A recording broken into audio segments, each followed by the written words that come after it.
Bed number 203-এ যাব রিসেপশনে বলে সোজা ওপরে উঠে এলাম। এখন ভিজিটিং আওয়ার, কেউ আটকাবে না, তাও বলে আসাটা সৌজন্য। আমার দিদি একদিন হলো অ্যাডমিট হয়েছে এই নার্সিংহোমে। হঠাৎ ডিহাইড্রেশন নিয়ে ভর্তি হয়ে আইসিইউতে আছে এখন।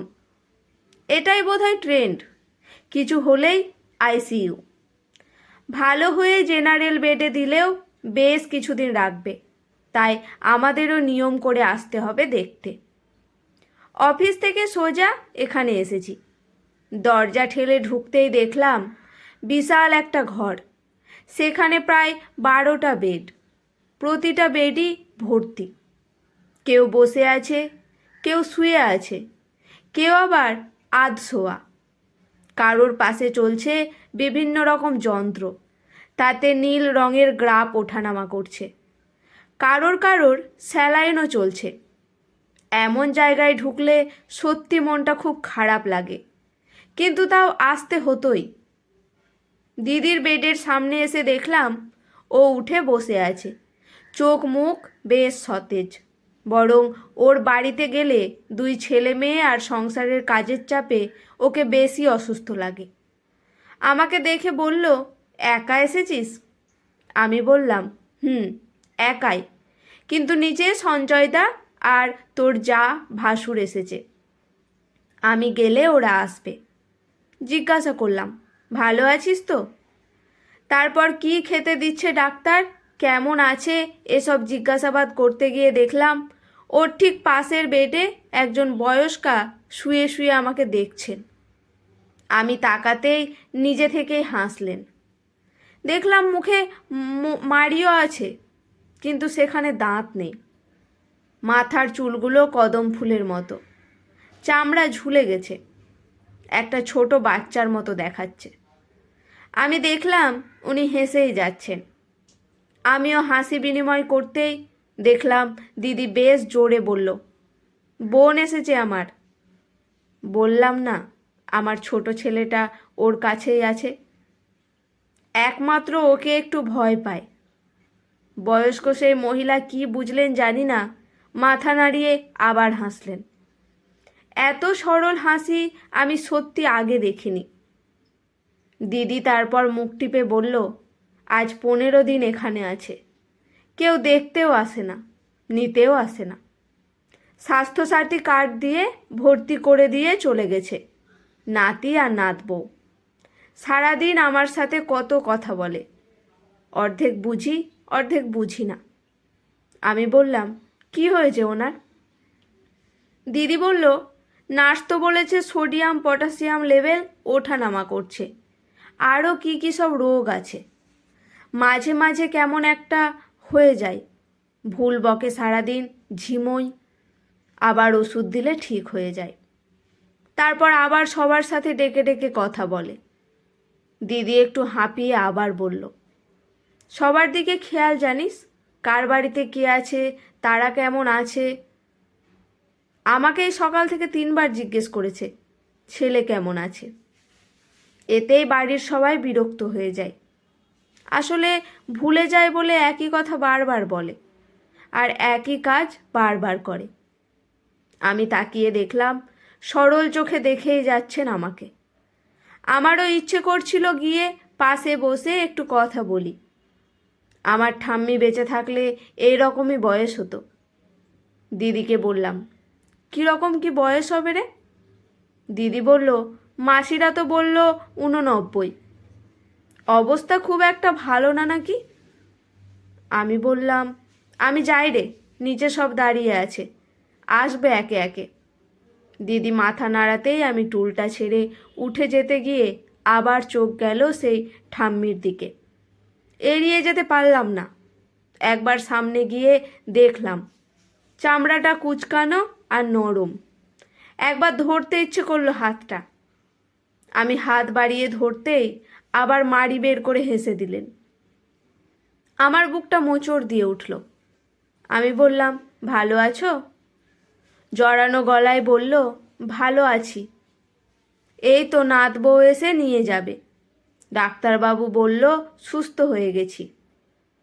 কথাগুলো বলার সময় চোখে মুখে খুশি ছড়িয়ে পড়ছে দেখলাম। সাথে সাথে একজন আয়া বলল, চুপ করো তো, 15 দিন ধরে তোমার নাত বউ আসছে, সরকারের ঘাড়ে তোমাকে ফেলে ও নিশ্চিন্ত হয়েছে, এরকম বাজে দেখিনি রে বাবা।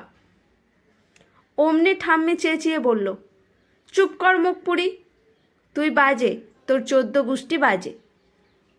ঠাম্মির চিৎকারে হেসে যাচ্ছে দুজন আয়া, যেন ওনাকে খেপিয়ে ওরা মজা পাচ্ছে। ইচ্ছে করছিল কিছু বলি, কিন্তু পারলাম না। যাই হোক, দিদিকে ওদের ভরসাতেই রাখতে হবে। অগত্যা নিচে নেমে গেলাম। পরের দিন বাস থেকে নামবো। আজ অনেক আসবে দেখতে দিদিকে। ও পুরো সুস্থ, শুধু নিয়ম মাফিক কিছু টেস্টের জন্য রেখে দিয়েছে। আজ রাতে হয়তো জেনারেল বেডেও দিয়ে দেবে। আমরা নিশ্চিন্ত, তাও নিয়ম করে সবাই দেখা করতে আসছি। রিসেপশনে গিয়ে বললাম 202 কার্ডটা আনিনি। ওখান থেকে আমার দিকে তাকিয়ে বলল, 202? আমি বললাম হুম। ওরা অবাক হতে আমার জামাইবাবু বলল, 203 তো।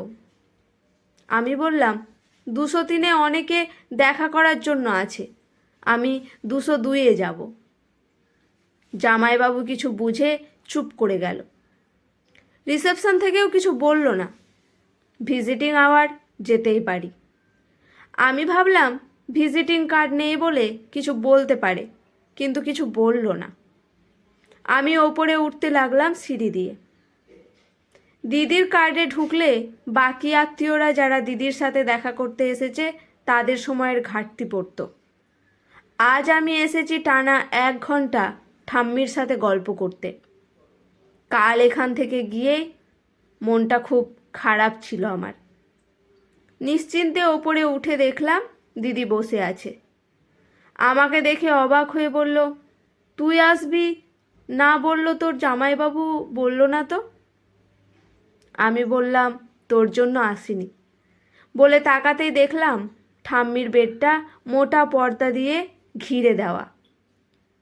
দিদি অবাক হয়ে তাকাতেই দিদি বলল, আরে দুপুরের পর থেকেই খুব শরীর খারাপ রে। মনটা খারাপ হয়ে গেল শুনে। দেখলাম একজন ডাক্তার হন্তদন্ত হয়ে ওই পর্দার ভেতর ঢুকে গেলেন। সাথে সাথে একজন নার্স থমথমে মুখে বেরিয়ে এসে ফোনের রিসিভার তুললে বললেন, হ্যালো, 202-এর পেশেন্টের বাড়ির লোককে আসতে বলো তাড়াতাড়ি। টাইমটা লেখো 4:46। খুব বোকা মানুষদেরও বুঝতে অসুবিধা হলো না যে কি ঘটেছে। তাও দিদি জিজ্ঞেস করলো, সিস্টার কি হয়েছে? কোনো উত্তর দিল না সিস্টার। হয়তো এক পেশেন্টের মৃত্যুর খবর আরেক পেশেন্টকে দেওয়া বারণ। বুকটা মুচড়ে উঠল আমার। তাড়াতাড়ি এগিয়ে গিয়ে পর্দার ভেতর মুখ বাড়াতেই কালকের সেই মজা করা আয়াটা বলল, সব শেষ। চোখ দুটো ভেজা, দেখলাম কালকের হাসি মুখের আয়ার। ততক্ষণে ডাক্তার বেরিয়ে গেছেন। উনি হয়তো নিশ্চিত করতেই এসেছিলেন ঘটনাটি। এক পেশেন্টের বাড়ির লোকের হাঁক ডাকে আয়াও বেরিয়ে গেল পর্দার ভেতর থেকে। নার্স তো আগেই বেরিয়ে গেছে। পর্দার ভেতরে শুধু আমি আর ঠাম্মির নিথর দেহ। মুখটা দেখলাম এরকম হাসি হাসি, মাড়িগুলো দেখা যাচ্ছে। হয়তো মৃত্যুকালীন যন্ত্রণার জন্য মুখটা খুব শুকনো লাগছে। বুকটা হুহু করে উঠল।